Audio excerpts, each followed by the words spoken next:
Le mot évangile est passé dans notre culture sous forme de petites phrases du genre parole d'évangile. Parole d'évangile, c'est quelque chose qui est sûr et certain, à laquelle il faut absolument croire. Mais en réalité, est-ce que l'évangile est bien cela, une certitude ? Je ne suis pas sûre que cela soit si simple. En réalité, l'évangile, c'est quelque chose qui va impacter notre existence. Et pour comprendre ce qu'est l'évangile, je vous propose une sorte de petite enquête à travers la Bible, particulièrement le Nouveau Testament, puisque c'est là que l'on trouve, entre autres, les 4 évangiles. Donc le mot évangile est passé directement du grec en français. Le mot euangélion est passé en français sous forme de évangile, avec quelques changements. C'est pas vrai dans toutes les langues. Par exemple, en anglais, on dit gospel pour dire évangile, éventuellement good news, ce qui signifie d'ailleurs, la signification du mot grec, bonne nouvelle. Le mot évangile, en effet, signifie bonne nouvelle. On y retrouve d'ailleurs, vous l'entendez peut-être dans le mot évangile, le mot ange qui signifie messager.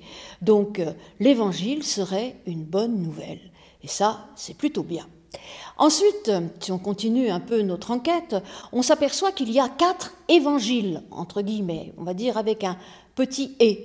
Évangile avec un petit « et ». Ces 4 évangiles sont Matthieu, Marc, Luc et Jean, sont 4 écrits qui nous racontent la vie du Christ et que l'on retrouve dans le Nouveau Testament. D'ailleurs, il y a des évangiles que l'on retrouve en dehors du Nouveau Testament, comme le très connu évangile de Thomas, et qui n'a pas été retenu. Alors, il y a donc ces 4 évangiles qui nous relatent la vie de Jésus, et qui débutent d'ailleurs, qui ouvrent le Nouveau Testament. Pourquoi 4 ? On peut s'interroger. Ça là montre quand même cette diversité, cette pluralité des évangiles, la pluralité, la diversité aussi des premières communautés chrétiennes.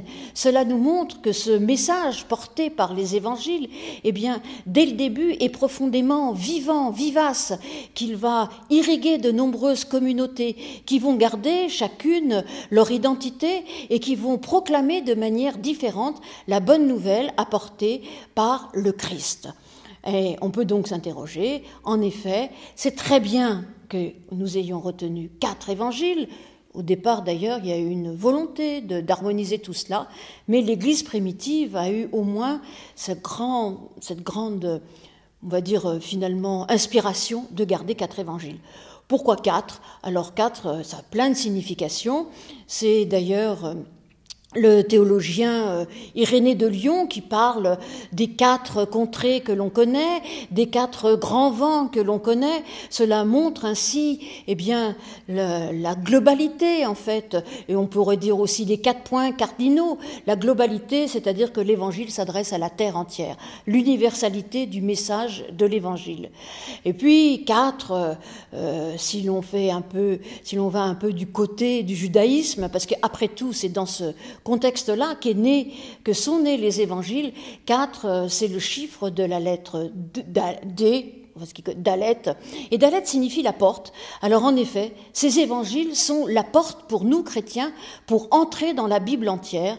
Ces 4 évangiles nous permettent d'interpréter la Bible, ce qui ne veut pas dire qu'il ne faut pas avoir un grand respect des textes pour ce qu'ils sont, mais bien évidemment que nous interprétons à la lumière de la vie, de la mort et de la résurrection du Christ.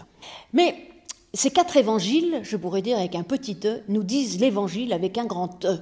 Et peut-être pour savoir ce qu'est l'évangile avec un grand E, il faut s'intéresser un peu, voire beaucoup à Paul. Parce que l'apôtre Paul, dans ses lettres, il y a 60 fois le mot évangile, alors que l'on ne trouve que 12 fois dans les évangiles, Matthieu, Marc, Luc et Jean. Donc on voit bien que c'est important pour Paul. Qu'est-ce que signifie évangile ? Eh bien, évangile, c'est la bonne nouvelle que nous sommes tous aimés par Dieu. Bien que pécheurs, Dieu nous aime. C'est la bonne nouvelle de l'amour, de la grâce de Dieu pour chacun et pour chacune. C'est la bonne nouvelle qu'avec la venue du Christ, eh bien, nous pouvons être relevés, ressuscités dans nos existences. La bonne nouvelle que la mort n'est jamais la fin, que l'amour est toujours plus fort que la mort. Ça, c'est résumé très vite, mais je vous invite à lire, évidemment, les évangiles et Paul pour essayer d'approfondir tout cela. Voilà ce que signifie évangile. Mais avant de terminer, on va retourner dans le monde du judaïsme, dans le monde hébraïque même, puisqu'en fait, en grec, évangile veut dire bonne nouvelle. Mais si on entend les assonances, les consonances en hébreu, cela pourrait signifier pierre roulée.